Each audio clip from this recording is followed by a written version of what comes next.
ஒரு ருசிகரமான மாம்பழம் திடீரென இரு பசித்த குழந்தைகளின் கைகளுக்கு விழுந்தது. மாம்பழம் விழும் சத்தம். அவர்கள் மகிழ்ச்சியுடன் அதை பிடித்தனர். ஆனால் இருவருக்கும் ஒரே ஒரு மாம்பழம்தான். சிறு நச்சமடிப்பு. அது என் மாம்பழம். இல்லை, என் மாம்பழமே என்று அவர்கள் கொஞ்சம் சண்டை போட்டனர். அப்போது அருகிலே ஒரு முதியவர் மந்தமான முகத்துடன் அமர்ந்து சோகமடைந்து போகும் கண்களை வெளியிட்டு பார்த்தார். அவர் மிகவும் பசித்தவராகத் தெரிந்தார். மௌன சோகம். இருவரும் சிறிது தயங்கினர். பிறகு அவர்கள் இணைந்து ஒரு நல்ல முடிவை எடுத்தனர். மாம்பழத்தை 3 துண்டுகளாக வெட்டி ஒவ்வொருவருக்கும் ஒரு துண்டு கொடுத்தனர். 2 குழந்தைகளும் ஒரு முதியவரும். மாம்பழம் வெட்டும் சத்தம். சிரிப்பு. முதியவரின் முகத்தில் ஒரு பெரிய சிரிப்பு பிறந்தது.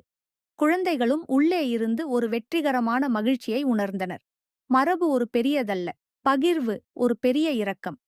சிறிய பகிர்வு, பெரிய சந்தோஷம். கதை முடிந்தது.